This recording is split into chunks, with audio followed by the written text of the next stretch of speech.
Nothing in this podcast is intended as investment advice, and the people in this podcast may hold positions in the stocks they talk about. Do not buy any investment based solely on a tip or recommendation. Please do your own research.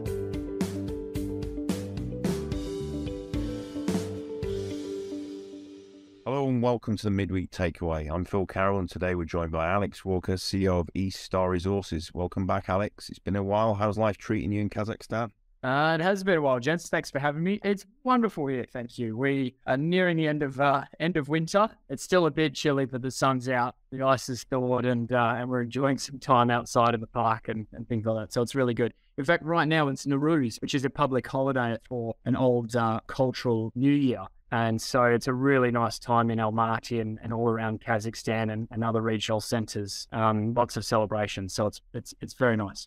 Very good. So just today you announced an independent exploration target on the Vakuba copper zinc lead deposit on the Rudny Altai VMS belt in Kazakhstan. The exploration target comprises 19 to 23 million tonnes of ore with grades of 1 to 1.4% copper and 1 to 1.4% zinc, or 1.4 to 1.9% copper equivalent. The target is based on 97 drill holes comprising of 42,178 metres of historical diamond drilling, and there is potential for further tonnage in some of the ore bodies. The company plans to upgrade the exploration target to JORC-compliant resources, with verification and infill drilling expected to start in the summer of 2023. The deposit is within a 30 square kilometre ore district with multiple drill-ready targets and excess processing capacity within the region from both Glencore and Kaz Minerals may allow for fast-track production with low capital expenditure. Sounds like one hell of a find, Alex.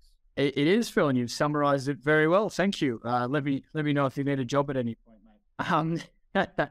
No, you're absolutely on point. We're over the moon. We've obviously been collecting data for years all across Kazakhstan, and in particular across the Rudny Altai belt and our 803 square kilometres of licences. And the Vakuba deposit is one that has far more data on it than a lot of other areas that we've collected. And so this result's absolutely outstanding. You know, we've tried to be very, let's say, conservative with our approach. You know, we're not talking about targets until we're really sure that this is something we want to go after. And so 6 to 7 months worth of digitizing data, you know, georeferencing old maps, digitizing the data, putting it together, and then using AMC consultants, very well-regarded consultants out of Perth, to give us an independent. It started as a mineral resource estimate, and now has moved to an exploration target using JORC reporting standards. Is a real win for us, and it's given us something to really sink our teeth into this year. You know, we think we've been fairly conservative, as I say, with our approach on this as well. So it's not even a global resource estimate that we've put out there, which would actually be, you know, considerably bigger. It's constrained by cutoff grades. You know, the open pit cutoff grade is 0.38% copper equivalent. And, you know, to come up with that cutoff grade, we've actually done, or AMC's done, back of the envelope modelling of optimised open pits and economics. So they've used data that we know quite intricately: operating costs in Kazakhstan, mining costs, processing costs, you know, standard dilution, and the royalties of Kazakhstan, and so on, to come up with that cutoff grade. And then the underground as well is 0.886% copper equivalent. And so it's a target that we believe is very justifiable. And on top of that, our hope is that we can get a little bit of gold and silver in there as well. Certainly gold and silver comes very prominent in the region. The big VMS deposits that Kaz Minerals have, Artemyevsky, Jisky, no longer operating, but Nikolovsky, and so on, you know, they often come with 1 to 2 grams gold, sometimes over 100 grams silver. So this is a little bit lower grade than that, although hopefully some of our VMS targets won't be. But nonetheless, it's not incorporated in the 1.4 to 1.9% copper equivalent. So if the deposit does turn out to have payable grades of gold and silver, which we expect it to, you know, those grades will bump up again, and hopefully that tonnage will bump up too. So we certainly feel there's upside just within the Vakuba deposit alone, within this exploration target, and then, you know, as you mentioned, within the region as well. Yeah. So, I mean, if you look at that historical drilling, you know, 42,000 meters, that's a lot of drilling. And in today's prices of, you know, say, taking a conservative figure, you're talking millions of dollars of money that's been already put into the ground. someone else has put that legwork in. And now you've got a lot of data for the geos to pour over, right? I mean, how encouraging, obviously, you've released some of the copper grades, but what sort of size of resource could we be talking about here? Well, I mean, certainly I won't give any numbers outside of the exploration target. That's we're hoping to hit that, the top end of that 19 to 23 million tonnes, and obviously the top end of that grade. But what I'll say is that's just this Vancouver deposit. So, the presentation we released today gives an idea of just how small that is in comparison to our license package. It's 2.9 square kilometres, and a license package is 803 square kilometres. So it's a fraction of the whole area. The controlling geology of this Vancouver deposit is called the Loshin Formation. These are flat-lying, sheet-like structures. And we know that formation is roughly 10 by 3 kilometres, 30 square kilometres within this Vancouver ore district. And we know that we've got EM targets within those formations, some priority 1, some priority 2 targets. We hope we'll also be able to, to extend that resource. So in terms of size, the only number that we can comfortably say today we're targeting is the Vancouver deposit, the one that we've put out. But geez, we wouldn't be here if we didn't think there was some serious upside and some new discoveries of new VMS deposits, both in very close proximity to the Vancouver deposit and again across the greater license area. So, Alex, yes, we should really be probably popping the champagne corks, but obviously the market has decided just to drink some water instead, so it's not great. But I mean, I posted on the group, and I used the bottom figures that you were talking about. 19 million tonnes at 1.4% is 266,000 tonnes of contained copper equivalent at 9,000 per tonne is $2.4 billion. Do you think the market's actually got the message here? This is how much resource? I mean, clearly not. I mean, certainly from a peer comparison basis, we're trading at a substantial discount. Maybe there's some people out there that want to see the drill results and the conversion. I think that's perfectly fair. We need to ask ourselves that, are you willing to wait, and how long is it going to take to make that conversion, and what's the potential upside between then and now? And the numbers that we've put out have a peer comparison basis of $1.36, per tonne copper equivalent. We've used peers on the ASX, TSX. In fact, we've principally used peers that have higher grade projects. I think we used about a 0.8% copper equivalent cutoff for that. So, it's really just the higher grade projects that have been incorporated there. And many of those are underground projects. So I think underground only. So if we took those out as well, then the average would probably be considerably higher. But yeah, if we meet the high end of that exploration target, and we do get that average, then that's a 7 times valuation uplift for where we are today. So I certainly hope that that's something we'll be able to do, and I hope we'll be able to add more tons, with exploration success as well. Yeah. Like you said, that, the markets are a little bit dire at the moment. I don't feel that happy that my share price is outperforming that of Credit Suisse, but it's probably at least something we can say right now. Yeah, I also then put a 60% cost on the market to actually get the stuff out the ground. So an all-in sustaining cost of 60%, which was probably very high, but that would give you an EBITDA of 957 million. And over a 12-year mine life, maybe $80 million in effective cash flow to East Star. So I think people just simply haven't got it. You've got just over a 5 million market capitalization. You've got a discovery here. It's not explanation or exploration. I just don't think the penny's dropped that you've actually got a discovery that you probably, 90% chance you're going to mine this thing. I mean, it's not rocket science. It's there. And let's talk about why we're in this district as well. Not even this part of the world. And obviously, I think listeners to the show and people who follow the company know how much of an advocate of operating in Kazakhstan I am. But part of the reason we're in the Rudny-Altai VML belt is, yes, it's underexplored. Yes, it's very high grade. Yes, there are fantastic mines there, but the logistics are already in place. In our deposit, there's rail, power, water, roads, absolutely everything. So within our deposit, within our licenses, going through, the whole area. We're 52 kilometers from Kaz Minerals concentrator by road. That's not by site. 52 kilometers by road from a concentrator that has, quite a lot of excess capacity today. The Kaz concentrator on Lake Glencore also has excess capacity. That's 110 kilometers. And this is in a country where, fuel prices are, I don't know today, but it's probably about between a fifth and an eighth of what they are in the UK. So trucking ore is never a particular issue in this area. Even the smelter is 70 kilometres just to the south of our licence in regional hub Liscombe. If we can prove the resource, demonstrate the metallurgy, and by the way, to demonstrate the metallurgy, all we need to do is match the old results, because the historical recoveries for copper were up to 95% from pretty standard flotation from the Vancouver deposit and surrounding areas. So we don't even think that's a particularly large risk. If we can match all of that, then I think there's a real, if our market cap is still too small to build a ginormous plant ourselves that might be warranted based on the exploration success. Well, I think we have a low capex optionality here, which is ore sales to Cas Minerals or Glencore. It's not like I've had that conversation, but they've got 2 mills that are underfed. They're buying ore from other people, in the region. So, why not us? So I really like that fact that we're here. It gives us a lot of optionality for cash flow. So just so people understand, if you have all the cash in the world, okay, which we obviously don't at this moment in time, but you certainly have enough cash to keep yourself going for a period of time from what we've discussed. But if you had enough cash, the scenario would be drill these holes, JORC report sort of end of this year, early 2024, is that fair to say? And then if you had all of the money, then basically you're going to go into a pre-feasibility study? Yeah, that's right. So the thresholds for the various feasibility is if you drill out an inferred resource, you can do a scoping study, which is, depending on who you ask, but let's say it's plus or minus 40% economics. And then pre-feas is probably 20 to 30% plus or minus. And you need to do an indicated resource for that. So we've planned drilling for both conversion, JORC conversion, which would take us ultimately to inferred initially.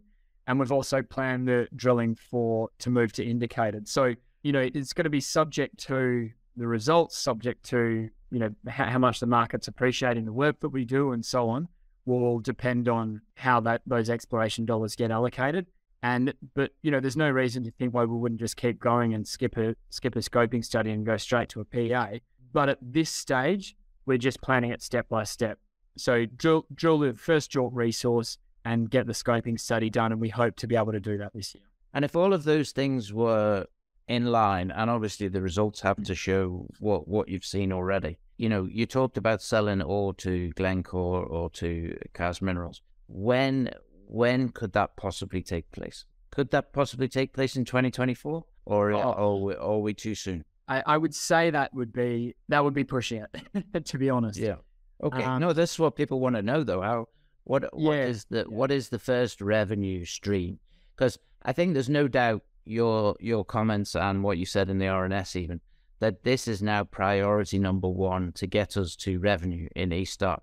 Would that be fair to say that? That would be fair, yes. So this is priority number one. Yeah, the rare earths could come back amazing, and that's another game. But ultimately, from a copper point of view, this is it. So can we safely say that, if all things go to plan in terms of the results and the cash is available, that in 2025, East Star will be revenue producing from copper? I would say it's got the potential for that. There's lots of different scenarios that can play out here, and it obviously depends on exploration success as well. If we're looking like we've got not 20 million tons, but 50 million tons, because north of that, if we've had exploration success, then the game changes a little bit, and you probably stay an explorer for a while, because hopefully the market's appreciating what you're doing.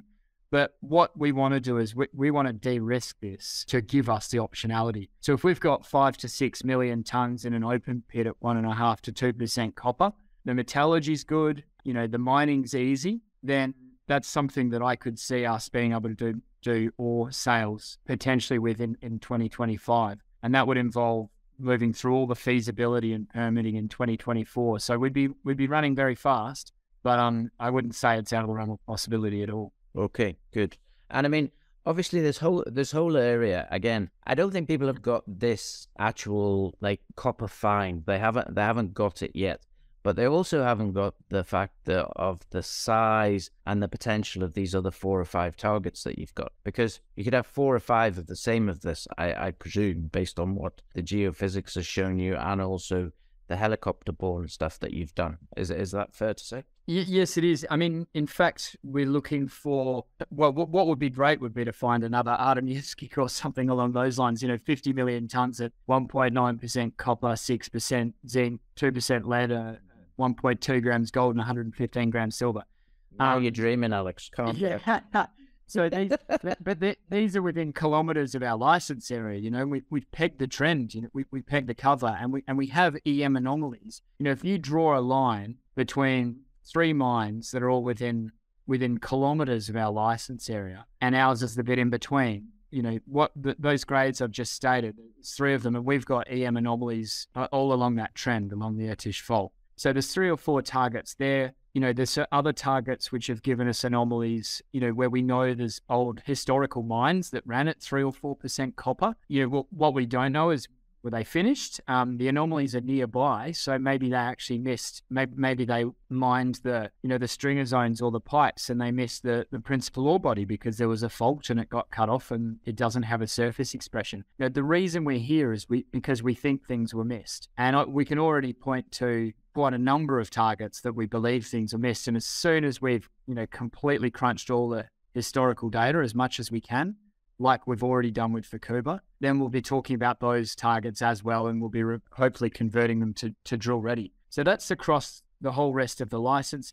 If you just zoom in on the Fukuba ore district, yes, we have, obviously we've got our exploration target. We've got 4 drill ready EM targets. So they are, just to make everyone aware, when you fly a heli-borne EM survey, you obviously get hundreds or thousands of anomalies as we have. It's a giant metal detector, but the parameters of the metal detector need to be as such that it's sufficiently constrained that you can model it. And so we've had 4 of those, and they're all within that 10 by 3 kilometre Fukuba ore district that were a priority 1 targets that have been able to be modelled. So that doesn't mean the other ones are a tier 2. It just means they weren't as strong for particular reasons. So they'll be followed up in due course, but there are 4 that are drill ready. So I think we'll probably look at least 3 of those, hopefully drilling 3 of those this year as well. And that could be, I don't want to rest on those, because now we have this fantastic exploration target. But if one of those comes in as well, then yeah, I mean, it should carry considerable grade and hopefully enough size to really give make this a standalone project. If it's not already, it would certainly do that. So then that's a game changer to get a joint venture partner in to actually then carry all the costs, or not necessarily?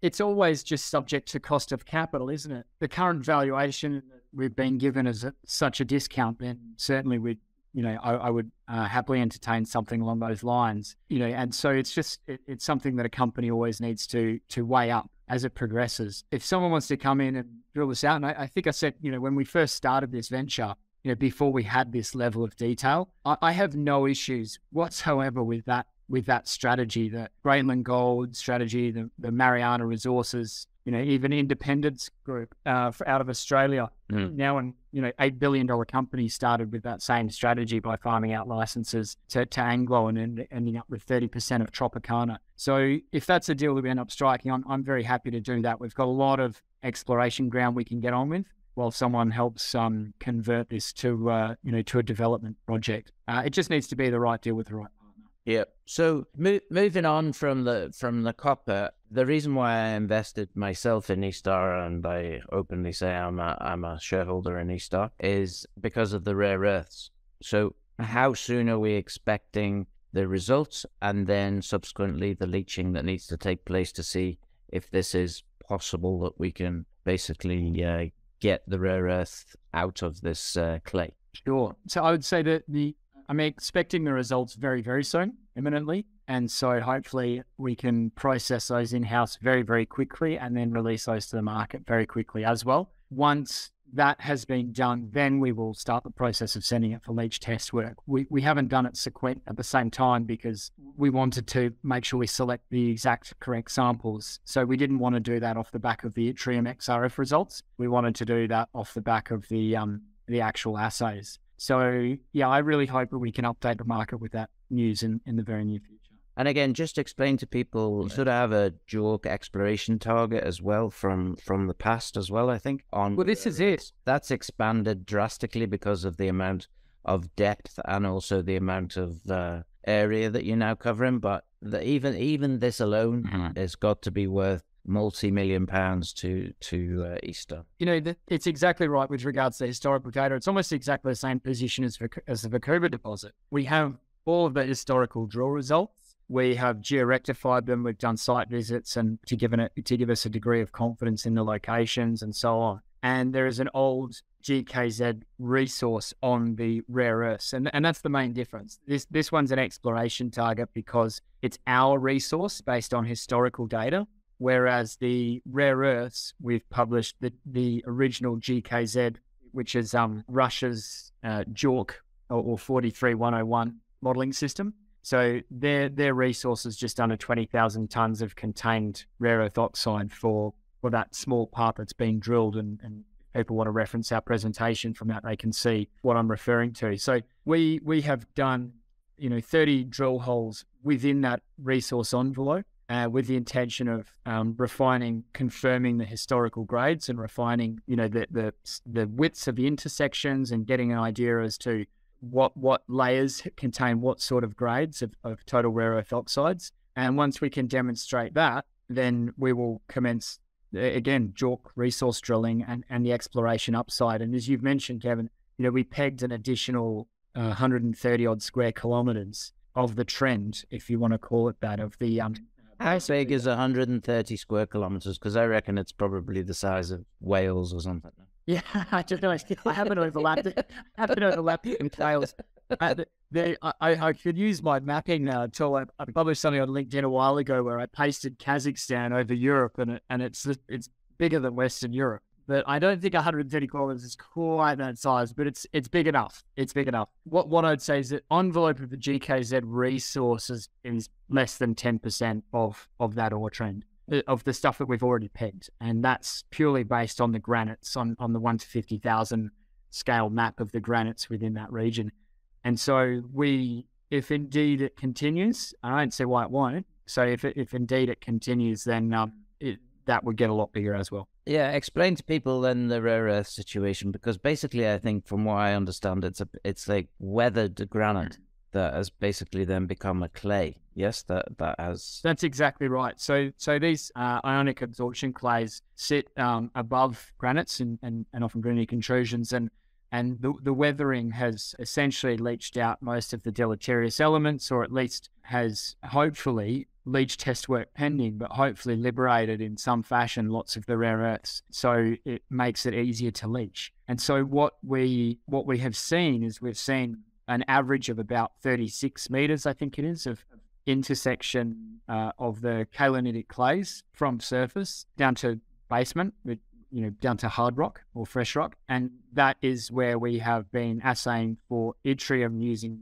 a handheld XRF, which we've been using as a proxy, because where we expect yttrium, we expect all the other rare earth elements. And so, we're fairly confident there's a deposit there because of the handheld XRF results, because of the historical work that was done. And now it really comes down to A, the grades, and then B, the leachability of those ores. So it's been significant. It's not an exploration. It shouldn't be valued as an exploration project. It should be valued as something that is moving through feasibility. But the first major threshold in that feasibility is the leach test work. And so we hope to have an answer to that, in the not too distant future, as soon as we get the results back and can send everything off to the labs. Yeah, because this was the thing that attracted me, just because of the sheer lack of rare earths that are available outside of China. It's really quite scary how much of this particular asset or resource that China hold, and that makes it a critical element, obviously. And also the price per ton of this stuff can be huge.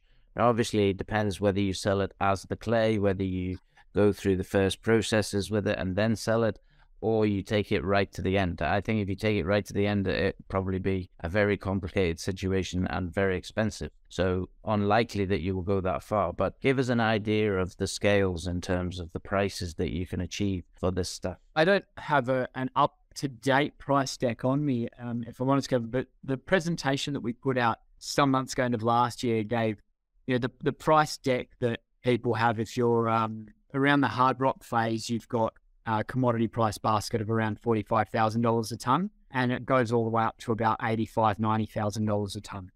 The value per tonne is significant. And really what it comes down to with the economics is how well does it leach using what sort of infrastructure? I don't think the CapEx numbers are crazy. And certainly something that I'm really excited about is seeing, these MOUs signed with the UK and with Europe for Kazakhstan. James Cleverley was over here last week and signed an MOU for critical mineral supply from Kazakhstan to the UK.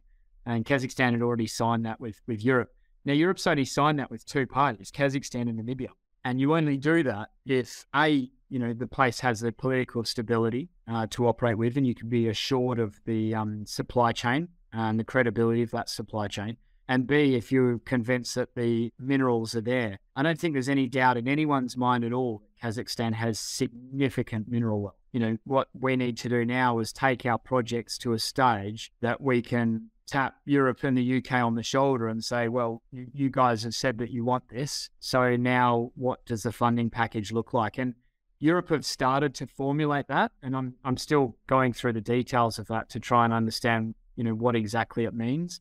But they've started to basically say that funding a project, maybe don't quote me on this, I should read the release in more detail first, but my understanding of it is something along the lines of they'll fund a project in Kazakhstan right next to the fact that they'd fund a project in Germany or Finland or whatever the case may be to ensure that critical mineral supply. So that puts us, right at the front of potential parties to be able to take this forward. So, our job now, let's de-risk this. Let's demonstrate that this is economic, that these projects, both of them, the copper and the rare earths, are economically viable.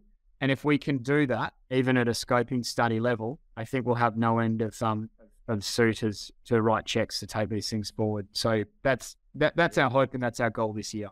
Yeah, 20,000 tonnes at $45,000 at the low end per tonne is a significant amount of money. I'm not even going to do the maths, but it's a lot of money. Yeah, I think the upside potential for E-Star Resources is mind-boggling, literally. But as we've said already, and we said at the start, the market hasn't really got it, that you have basically got copper and you basically have got rare earths.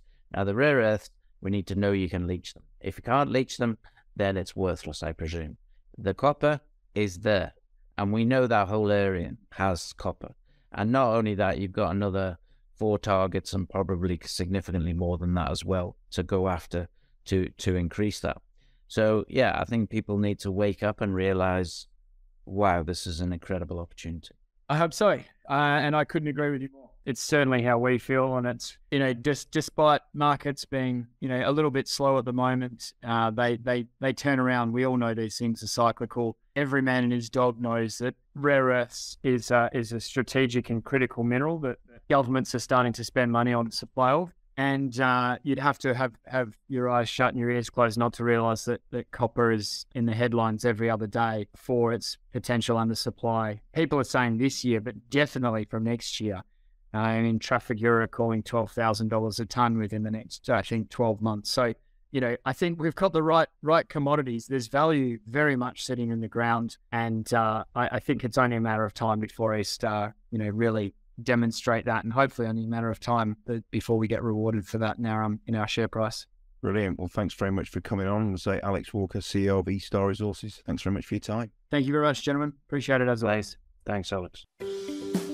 This podcast was brought to you by Roast PR Limited. If you would like to appear on a future episode of The Sunday Roast, please email admin@thesundayroast.net.